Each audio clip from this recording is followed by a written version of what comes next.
طيب، اجهزوا معايا وانا رايحه اقدم استقالتي. مبدئيا حاسه اني عايزه البس حاجه مودست وشيك، بس في نفس الوقت مريحه، علشان هو ده شويه دلوقتي.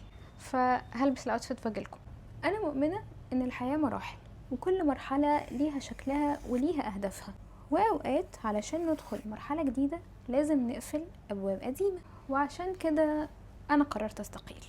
مبدئيا الاسباب بتاعتي مش هتكون عشان مش لاقيه مجال بحبه او مش بقبض كويس. بالعكس، انا كنت بشتغل في مجال بحبه وكنت بعمل شغل كويس، كنت بقبض كويس، كنت بشتغل مع تيم.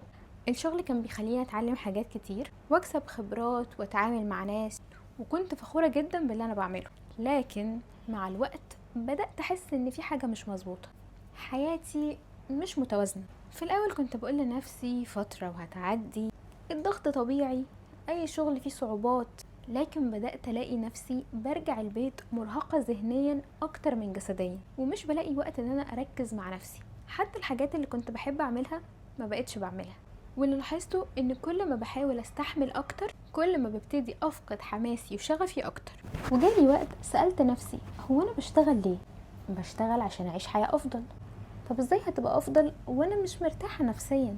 ساعتها فهمت ان سلام النفسي ده مش رفاهية، دي حاجة اساسية. وده خلاني اختار نفسي. ومش معنى اني ماشية اني بكره المكان ده او الناس اللي هناك، بالعكس، انا مقدرة جدا كل فرصة جاتلي، ومقدرة جدا وفاكرة كل الناس اللي وقفت معايا ودعمتني. حتى لما طلبت اني اسيب الشغل قبل كده، الادارة قالت لي احنا مش هنقدر نستغنى عنك، خدي بريك وارجعي. وده كان تقدير كبير بالنسبة لي. ولكن بالرغم من ده اخدت بريك، ورجوعي مغيرش احساسي، وفضلت حاسة اني محتاجة اطلع من المرحلة دي وانا لسه صغيرة، وعندي احلام كتير. نفسي اتعلم حاجات جديدة، عايزة اسافر، اهتم بصحتي والناس اللي بحبها، واهتم بنفسي قبل اي حاجة. وطول الوقت بفكر في ان انا ما عنديش التزامات او مسؤوليات صعبة جدا تخليني اضغط على نفسي في شغل علشان لقمة العيش والكلام ده. انا عندي 23 سنة، مش بجري على 6 عيال، ولا عندي مسؤوليات ومشاكل والتزامات واقساط. لسه بدري، ده وقت ان ادي لنفسي اولوية وافتح باب جديد لحياتي.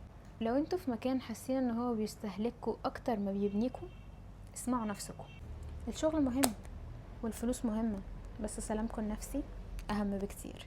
اوقات كتير الشجاعة مش في انك تكمل، الشجاعة في انك تعرف امتى توقف. طيب، هل انا عندي خطة؟ الحقيقة عندي خطة، حتى لو مبدئية. طيب، هل انا متأكدة ان انا هعرف اغطي احتياجاتي المالية 100% زي ما كنت بعمل قبل كده؟ بصراحة مش متأكدة، وده مش اهم حاجة بالنسبة لي. طيب، هل انا استقلت للأبد؟ اكيد لا. انا هريح لي شهرين 3 وهرجع ادور على شغل تاني، ده طبيعة سني، انا معترفة ومتفهمة ده جدا. لكن في الوقت الحالي انا مفتقدة حاجات كتير قوي حارمني منها الشغل الفول تايم وال8 ساعات، واني امرأة عاملة. انا عايزة اكون امرأة عاملة بس بدماغي، عندي حاجات كتير جدا عايزة اعملها، عندي حاجات كتير قوي عايزة اهتم بيها.